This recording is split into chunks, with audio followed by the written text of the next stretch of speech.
Salam saudara-saudaraku yang terkasih di dalam Tuhan Yesus Kristus dimanapun berada, dimana pada kesempatan ini kembali saya datang ingin berbagi tentang nasihat-nasihat Tuhan agar supaya hidup kita dapat dibentuk dan diubah sesuai dengan kebenaran firman Tuhan. Dan untuk pembahasan kita pada kali ini kita ambil dari 1 Petrus 3 8 sampai dengan 12, yaitu tentang kasih dan damai. Saudara-saudaraku yang terkasih di dalam Tuhan Yesus, pertama saya mengucap syukur dan terima kasih karena oleh doa dari saudara-saudara sehingga saya bisa kembali hadir untuk berbagi tentang kebenaran firman Tuhan. Dan pada kesempatan ini saya percaya bahwa saudara pun mengalami kebahagiaan, kegembiraan, dan saya pun berharap agar sekiranya saudara boleh meluangkan waktu untuk mau mendengarkan tentang apa yang kita bahas pada kali ini, yaitu kasih dan damai.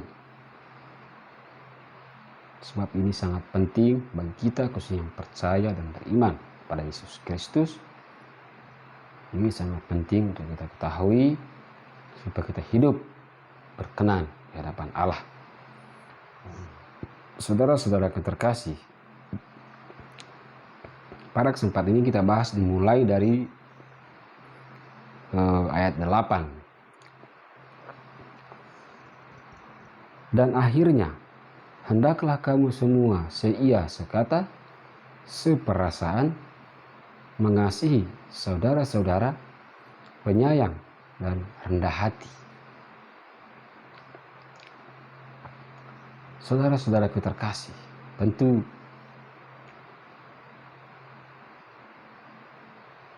hal ini di dalam ayat 8 ini tentu kita seringkali untuk berusaha melakukannya di dalam tindakan dan perbuatan kita. Namun kadang kita gagal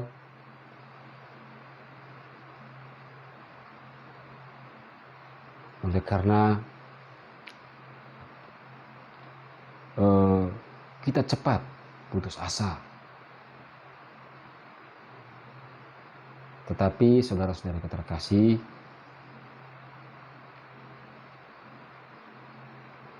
pintu Tuhan selalu terbuka. Walaupun kita jatuh, tetapi kita akan selalu dikuatkan ketika kita percaya. Dan kita akan didorong supaya kita terus berusaha agar selalu melakukan kehendak Allah di dalam kehidupan kita. Khususnya supaya kita selalu seia sekata dimanapun kita berada. Kita selalu menciptakan hal-hal yang baik untuk kita saling mengasihi saudara-saudara yang lain. Kita selalu ingin menciptakan suasana yang baik untuk kita selalu menyayangi satu dan yang lain. Untuk kita selalu tetap rendah hati walaupun begitu banyak persoalan perkara yang kita hadapi. Sehingga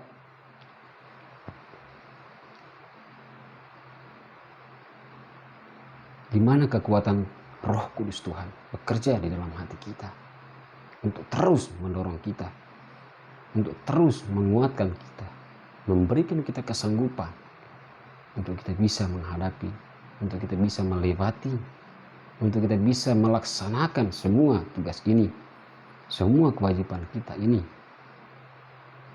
agar terjadi di dalam tindakan dan perbuatan kita. Saudara-saudaraku terkasih, kita tidak dituntut supaya kita bisa untuk melakukan semuanya. Tetapi kita diingatkan supaya kita tetap berusaha walaupun kita selalu kecewa. Oleh karena kita tidak dihargai.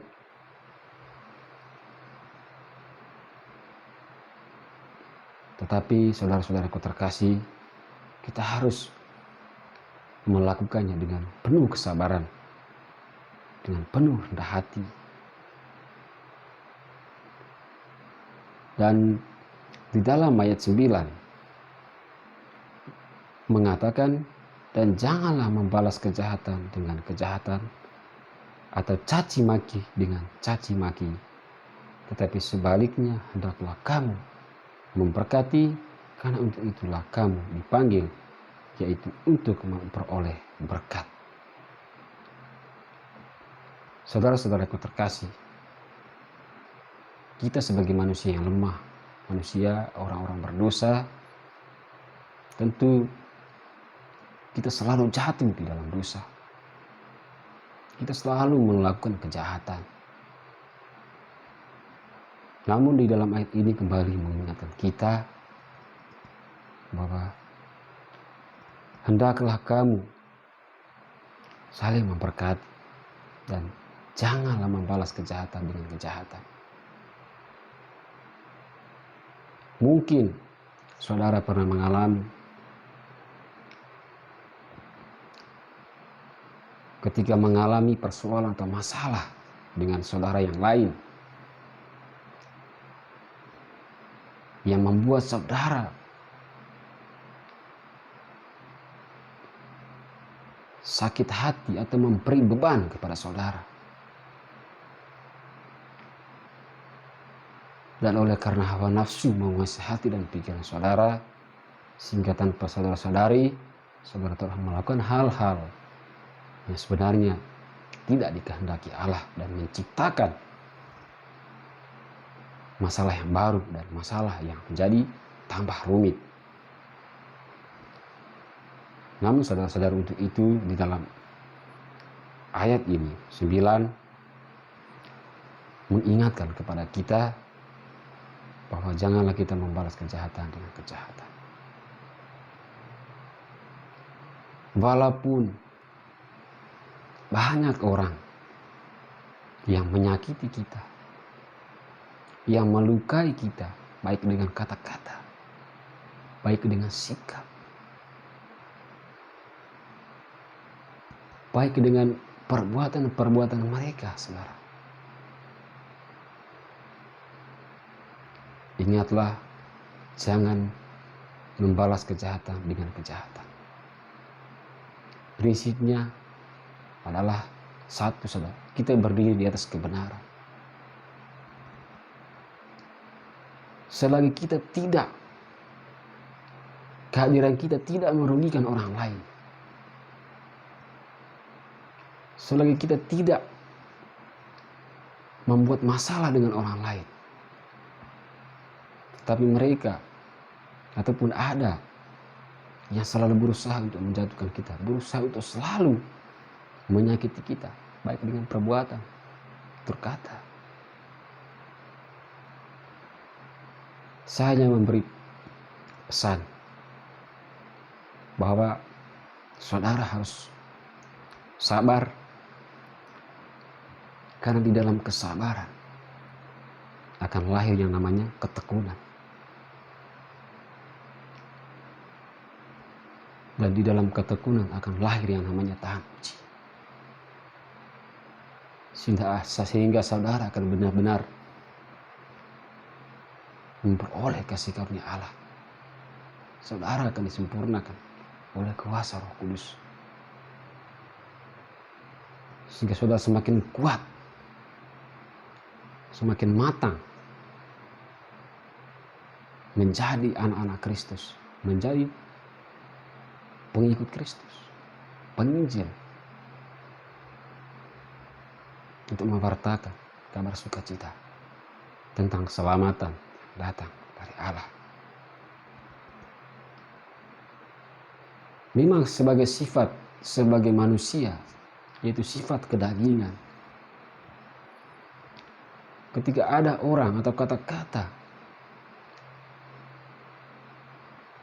yang dapat melukai hati kita, itulah sifat manusia. Kadang saudara kita ada rasa benci, tetapi ketika hati kita didasari dengan kebenaran, kita redamkan semua itu di dalam hati kita, saudara. Bukan pendam, tetapi kita redam. Artinya kita lenyapkan semuanya di dalam hati, saudara. Cukup. Jangan sampai keluar di atas mulut, karena itu akan menciptakan masalah yang baru.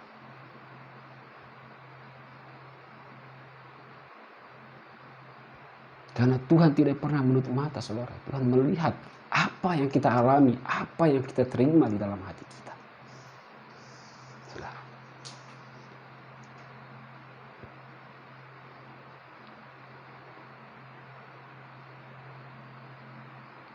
Sehingga di dalam ayat 9 ini, saudara, sangat mengingatkan kita. Ini sangat membantu dan mendorong kita untuk kita terus hidup di atas kebenaran. Ketika ada yang mencaci maki kita tanpa alasan, saudara, atau karena hal yang sepele. Kalau prinsip saya, kalau ada masalah karena hal sepele, ada yang mencaci maki kita diam saja, saudara. Itu adalah salah satu kita meredam amarah atau menciptakan suatu kedamaian dalam situasi saat itu, saudara. Lebih memilih kita diam supaya tidak muncul masalah baru.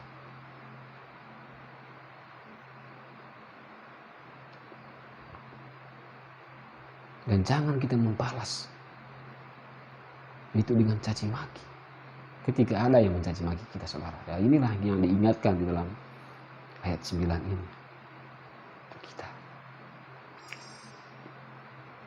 Ketika ada orang memfitnah kita, saudara,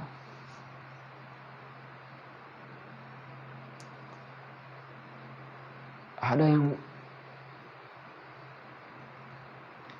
menghina kita, jangan kecewa. Tapi serahkan semuanya kepada Tuhan. Dia yang melihat hati kita, saudara. Ketika saudara mampu meredam semua itu di dalam hati saudara, Tuhan melihat apa yang saudara alami.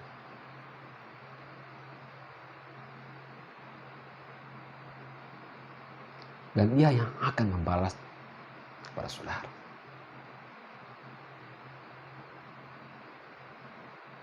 Maka oleh karena itu, saudara-saudara yang terkasih,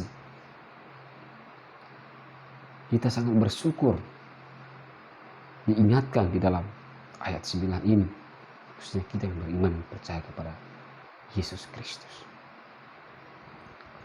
Dan kita lanjut di dalam ayat 10.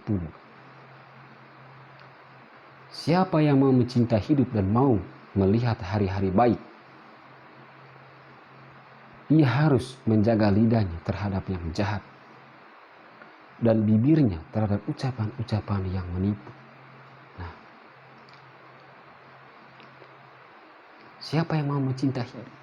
Saudara-saudaraku terkasih, semua kita manusia tentu kita mencintai hidup kita sendiri, saudara.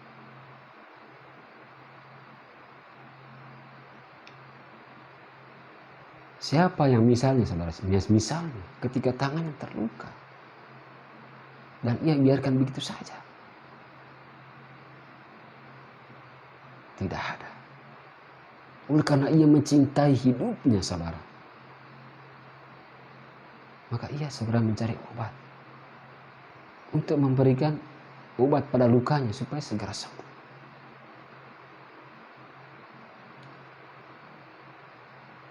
Nah, ini adalah untuk dagingnya, saudara. Apalagi dengan jiwanya, rohnya. Nah, ketika kita mencintai hidup, saudara, tentu semua kita mencintai hidup kita, saudara. Maka diingatkan di dalam ayat 10 ini, supaya kita harus menjaga lidah terhadap yang jahat. Nah, seperti apa, saudara? Menjaga lidah terhadap yang jahat.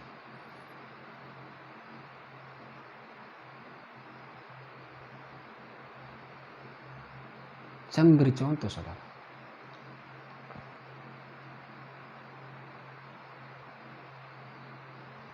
Lidah yang tak bertulang,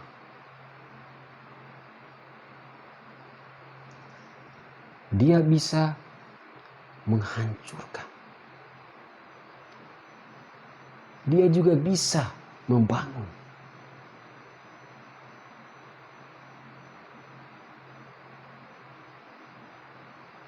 Terus di dalam ayat 10 ini, kita harus menjaga lidah terhadap yang jahat. Tentu saudara paham. Artinya segala kejahatan itu banyak, saudara.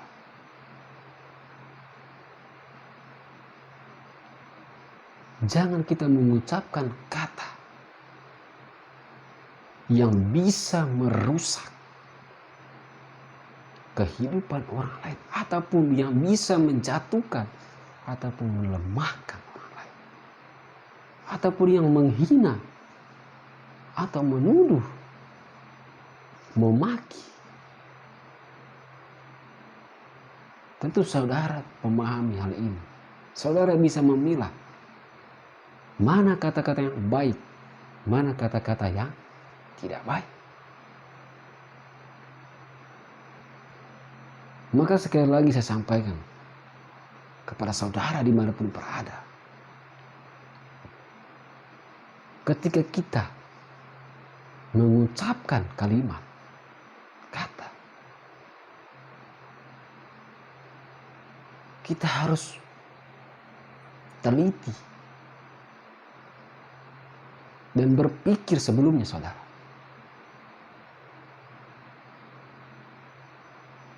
Dan seperti kebiasaan saya, saudara, ketika saya mengucapkan itu kalimat, dimanapun saya berada, saya selalu berpikir, apakah yang saya sampaikan ini bisa diterima dengan baik oleh orang di sekitar sini, ataupun siapapun yang saya temani ngobrol waktu saat itu. Misalnya, apakah kalimat saya, kata-kata saya tidak menyinggung, atau apakah kalimat saya bisa membangun atau memberikan kedamaian di dalam hati.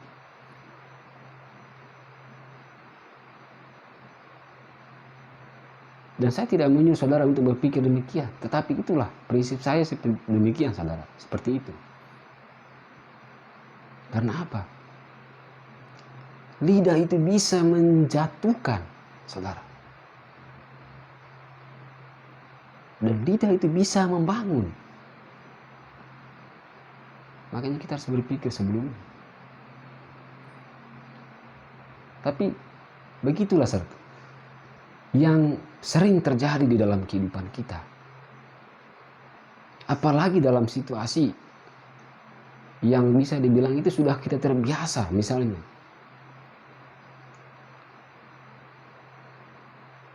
Salah satu contoh, saudara, banyak orang yang bilang dan kasih tahu sama saya, kita itu orangnya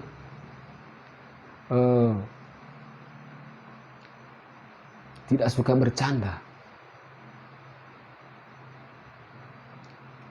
Saya bercanda, saudara, itu ada waktunya. Dan saya tahu ketika saya bercanda. Dan itu hanya sebentar saja, karena saya tahu bercanda itu tidak dan jangan berlebihan. Karena itu adalah kata-kata sia-sia sebenarnya, saudara. Saya paham, saudara, itu kata sia-sia sebenarnya. Tapi ketika saya bercanda, itu saya sebenarnya untuk berusaha untuk menghibur dan menciptakan suasana yang damai, menciptakan kedamaian, menciptakan suasana yang baik. Tetapi itu ada batasnya. Makanya kenapa saya selalu ketika saya bercanda itu sebentar sekali. Karena apa, saudara? Seringkali terjadi di dalam candaan kita menciptakan masalah. Dan ujung-ujungnya saudara kita akan, dan siapapun itu, ujung-ujungnya akan berkelahi. Ujung-ujungnya akan saling membenci.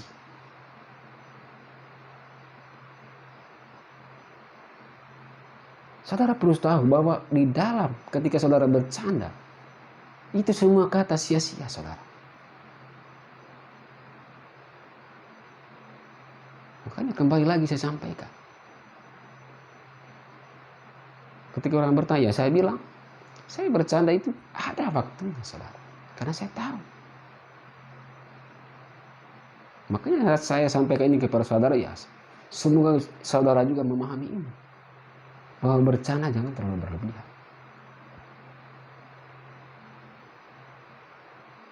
Saudara harus tahu. Dan waktu yang mana yang tepat. Saudara bercanda.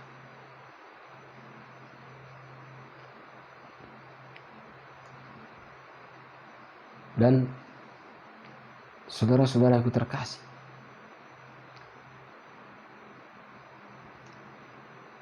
di dalam ayat 10 ini menjelaskan kepada kita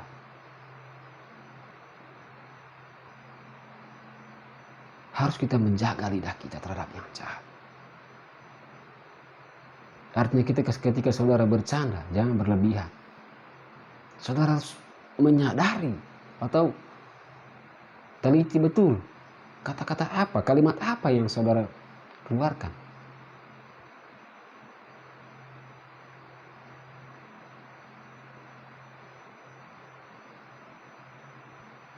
Tetapi kadang orang itu ketika bercanda, dia tahu bahwa itu sangat merusak. Tetapi dia merasa senang. Merasa bangga. Mungkin karena lucu. Tetapi itu sudah merusak, saudara. Karena yang ucapan adalah kata-kata yang merusak. Artinya kata-kata yang jahat. Nah, saudara-saudara terkasih, saya mengingatkan kepada saudara agar pergunakan setiap ucapan saudara untuk membangun di antara sesama, untuk saling membangun dengan kalimat, kata-kata, apapun itu. Kalian mengucapkan kata yang bisa membangun, bisa menghibur tersesama. Dan kita lanjut di dalam masih ayat 10. Dan bibirnya terhadap ucapan-ucapan yang menipu, saudara. Memang kita, saudara, kita ini memang tidak pernah lepas. Kita semua pasti pernah menipu. Pasti pernah berbicara kotor. Tapi ketika kita menyadari hal ini, saudara. Contohnya begini, saudara. Contohnya, ketika saudara melakukan kesalahan dan saudara menyadari bahwa saya telah menipu, saya telah menipu atau berucap kata yang sebenarnya tidak demikian.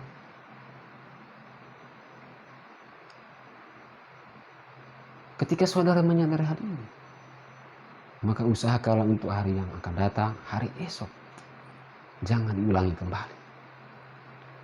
Terus terang, saudara, saya tidak menyuruh saudara untuk jangan menipu lagi. Manusia itu tidak ada yang sempurna, saudara. Sekalipun ia sempurna, ia akan selalu melakukan kesalahan. Tetapi ini saya mengingatkan supaya selalu saudara ingat.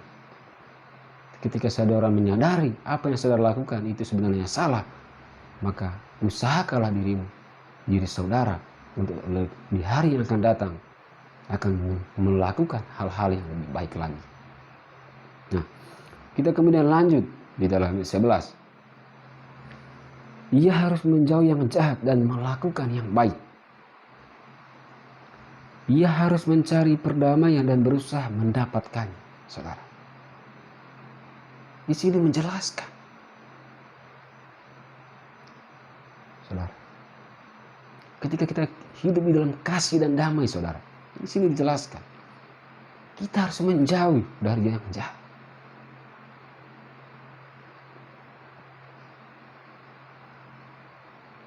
Makanya saudara begini, ketika saya dimanapun berada, ketika ada kata-kata kotor yang saya dengar, itu saya selalu menjauh.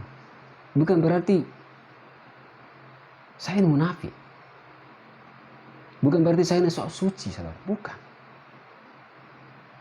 Artinya kita menjauh dari yang jahat, itu akan merusak pikiran kita ketika kita mendengarnya, saudara. Tapi kita harus tetap mengingat mereka, bahwa apa yang mereka ucapkan itu bisa merusak orang lain, saudara. Ketika saya melihat mata saya sesuatu yang itu bisa mendatangkan dosa atau merusak hati atau pikiran saya, itu saya segera menjauh. Bukan berarti sok suci, saudara. Tapi karena kita memahami ini, bahwa kita harus menjauh yang jahat.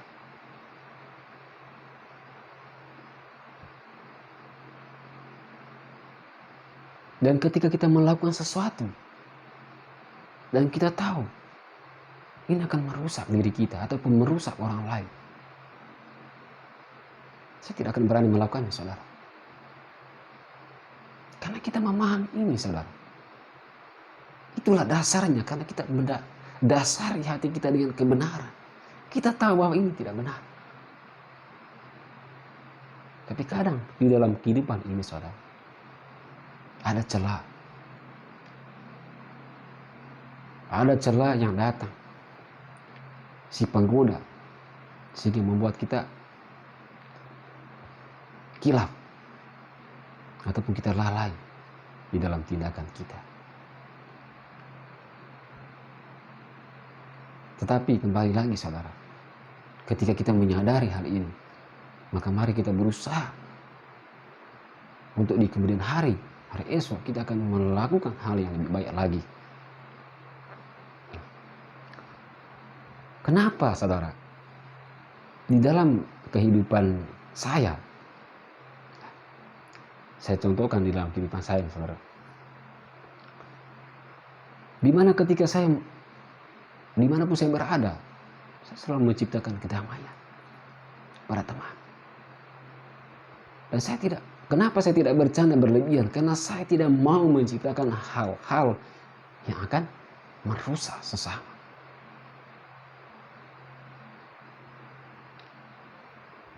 Itu karena saya ingin menciptakan kedamaian saat itu, saudara.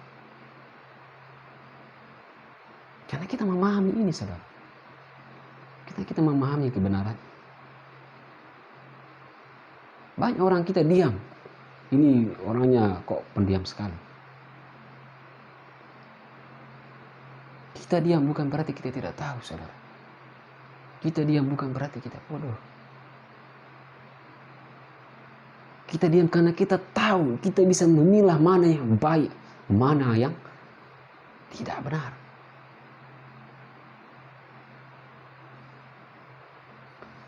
Kita diam karena kita tahu, saudara, bahwa ini akan bisa menciptakan kekacauan atau merusak suasana. Kita tahu, makanya kita diam. Itulah salah satunya senjata kita untuk meredamkan masalah.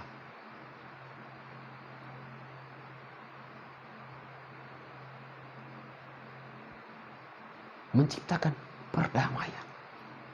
Itulah yang kita usahakan, saudara.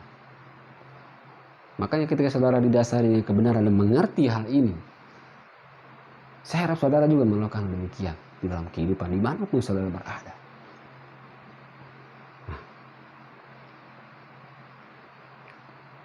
Dan mari kita untuk selalu berusaha mendapatkannya, saudara. Arti kita selalu berusaha untuk melakukannya, berusaha untuk mendapatkan, untuk selalu menciptakan perdamaian dimanapun kita berada. Nah, di dalam ayat 12, sebab mata Tuhan tertuju kepada orang-orang benar dan telinganya kepada permohonan mereka yang minta tolong. Tetapi wajah Tuhan menentang orang-orang yang berbuat jahat. Saudara-saudara yang terkasih dalam Tuhan Yesus, di dalam ayat 12 ini mengatakan sebab mata Tuhan tertuju kepada orang-orang benar dan telinganya kepada permohonan mereka yang minta tolong. Saudara, matanya akan selalu membidik, melihat atau memelihara orang-orang benar menurut kehendaknya, bukan menurut kita, saudara. Orang-orang benar menurut kehendak Allah, bukan manusia atau siapapun. Dia akan selalu memelihara, maka tidak heran, saudara. Orang-orang benar, mereka akan selalu dipelihara oleh Allah. Dimanapun mereka berada, mereka tidak pernah sendirian. Tuhan selalu menyertai mereka, saudara. Dan kita bisa lihat orang-orang benar di hadapan Allah. Kita bisa lihat karena nampak perbuatan mereka, saudara. Itu orang-orang benar di hadapan Allah. Nampak dari perbuatan mereka, dari ucapan mereka, dari sikap mereka. Itu bisa kita lihat, saudara. Orang-orang didasari dengan kebenaran. Dan telinga Tuhan itu mendengar orang yang minta tolong. Dan tidak pandang mau orang jahat, orang baik. Tuhan itu adil, saudara. Telinganya tertuju kepada orang yang minta tolong. Artinya orang yang minta tolong berarti dia ingat akan Allah. Artinya dia ingat. Ketika kita tidak meminta tolong kepada Allah, berarti kita tidak percaya kepada Allah. Berarti kita tidak pernah menganggap Allah itu ada. Atau kita sibuk dengan keinginan dunia atau segala kemegahan dunia sehingga kita lupakan Allah. Karena apa? Segala kebutuhan kita dipenuhi di dunia ini sehingga kita lupa untuk selalu datang kepada Allah. Tetapi orang berseru yang meminta tolong kepada Allah, itu telinga Tuhan tidak pernah tertutup, saudara. Mau orang jahat, mau orang baik, mau orang miskin, mau orang kaya, ketika dia meminta tolong, Tuhan mendengarnya, saudara. Maka saya mengajak saudara dimanapun berada, baik hidup saudara saat ini berkecukupan, baik hidup saudara saat ini sukses, hidup saudara saat ini dipenuhi dengan harta yang berlimpah. Saya hanya mengingatkan kepada saudara semua, jangan lupa agar selalu bersyukur kepada Allah, selalu mengucap syukur dan berseru kepada Allah. Panggil nama dan pujilah nama-Nya yang besar, yang bertahta di dalam kerajaan Allah. Karena semua yang dimiliki, yang kita miliki, yang saudara miliki adalah milik kepunyaan. Ketika saudara berseru meminta tolong kepada Allah, itu selalu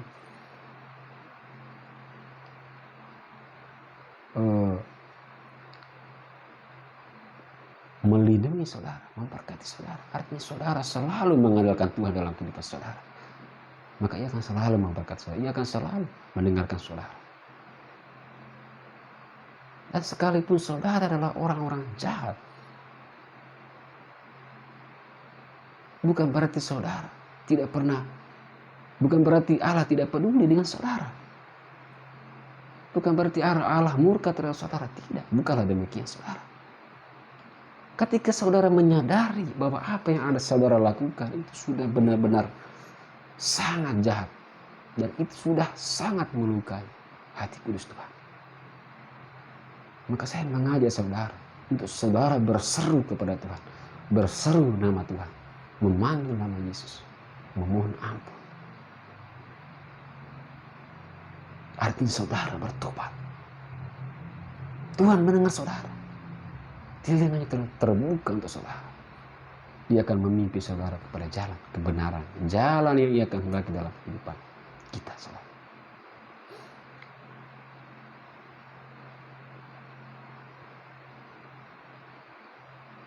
Asalkan ya, ketika saudara minta tolong, ya saudara harus tahu. Makanya banyak orang yang sering mengeluh, kenapa doa saya ini tidak pernah dikabulkan, padahal saya itu sudah novena berapa kali.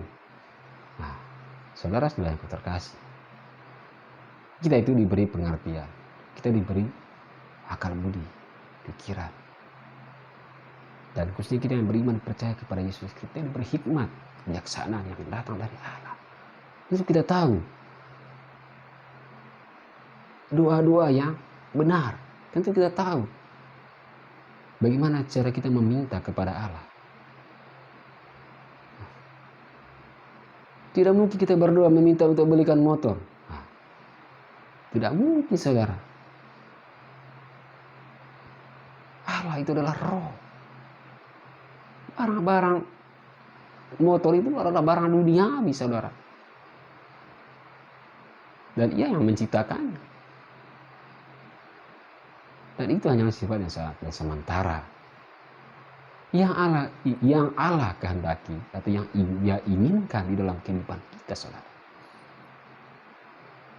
Bagaimana kita takut akan Dia dan kita selalu mengenalkan Dia dalam kehidupan kita. Bagaimana kita mempersembahkan hidup untuk Dia, saudara. Mengimaninya dengan roh kita dan melakukan kehendaknya dengan tubuh kita, saudara. Karena tubuh kita adalah bait suci, bait Roh Kudus. Jadi supaya layak Roh Kudus itu tinggal di dalam diri kita harus bersihkan diri kita dari hal-hal dunia. Kita harus menyalibkan daging kita dari segala hawa nafsu, dari segala keinginan daging. Saudara mungkin tahu semuanya tentang keinginan daging. Atau saudara bisa nonton di video-video saya yang lainnya, itu tentang hidup di dalam roh dan hidup di dalam daging. Saudara-saudara yang terkasih, tetapi di dalam ayat 12 ini yang terakhir, tetapi wajah Tuhan menentang orang-orang yang berbuat jahat.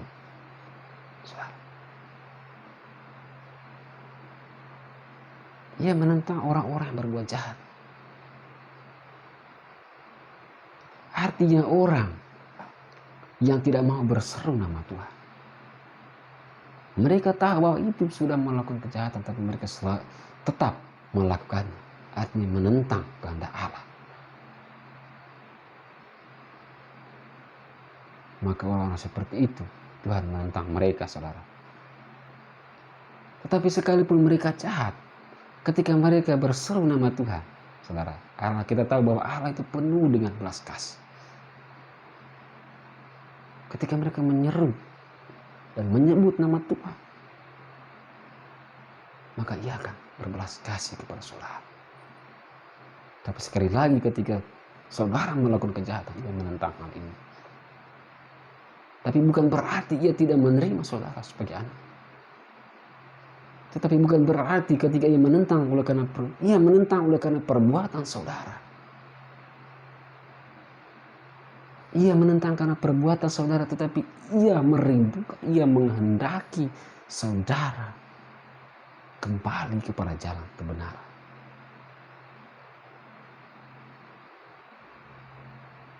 Ia tidak membuang saudara. Ketika Ia menentang saudara, itu karena perbuatan saudara. Karena ia menginginkan saudara hidup menurut kebenarannya.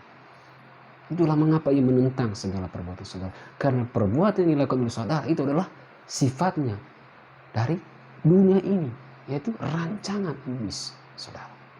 Maka ia menentang hal ini. Kenapa kita yang adalah manusia yang diciptakan oleh Dia, yang serupa dengan Dia, saudara. Tentu Dia tidak ingin hidup kita itu dikuasai oleh dunia ini.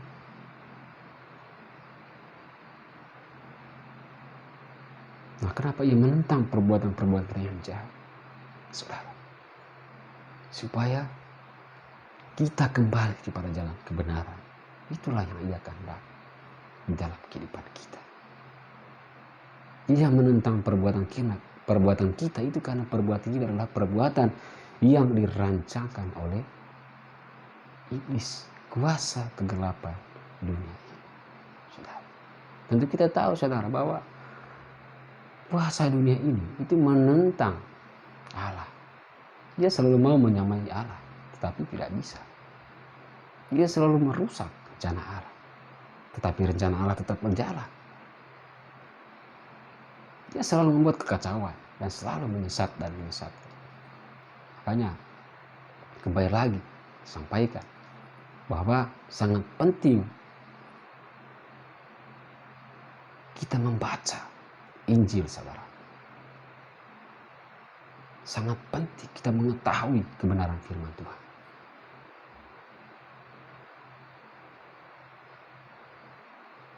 Jangan selalu sibuk dengan dunia ini.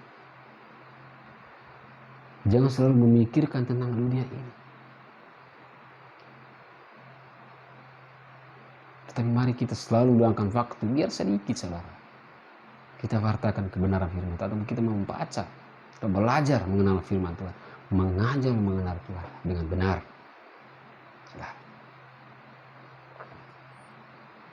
Saudara-saudara yang terkasih dalam Tuhan Yesus,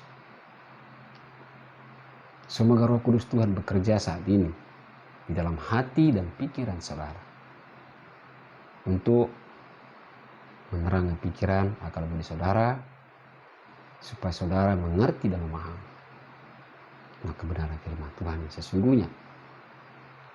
Dan Roh Kudus Tuhan memimpin saudara, mengubah hidup saudara, dan menjadikan hidup saudara sebagai contoh dan teladan yang baik bagi sesama. Sehingga nampak dari perbuatan-perbuatan saudara, dan nampak yaitu kebenaran, sehingga orang-orang akan memuliakan Tuhan, memuliakan Allah oleh karena perbuatan-perbuatan saudara yang demikian didasari dengan kebenaran. Saudara-saudara yang terkasih dimanapun berada, semoga apa yang saya sampaikan pada kesempatan ini dapat memberikan manfaat dan juga memberikan dorongan dan pengetahuan kepada saudara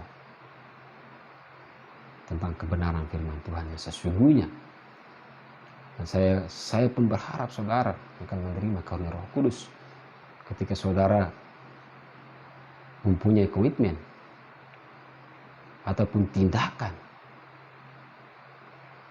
untuk lebih serius dalam menanggapi firman Tuhan, untuk lebih serius dalam mencari kebenaran, maka saudara akan diberkati, saudara akan dipenuhi dengan karunia Roh Kudus. Maka oleh karena itu, saudara-saudara yang terkasih dimanapun berada, terima kasih atas waktu dan kesempatan. Saudara boleh mau mendengarkan apa yang saya sampaikan pada malam hari ini, yaitu tentang kasih dan damai yang diambil dari 1 Petrus 3 ayat 8 sampai 12. Semoga saudara pun selepas dari ini mendengarkan apa yang saya sampaikan pada kesempatan ini, saudara akan diberikan semangat untuk mencari kebenaran, semangat untuk melakukan kebenaran firman Tuhan dalam tindakan saudara. Dan saudara-saudara selalu dipimpin oleh Roh Kudus untuk selalu dituntun kepada jalan kebenaran. Terima kasih.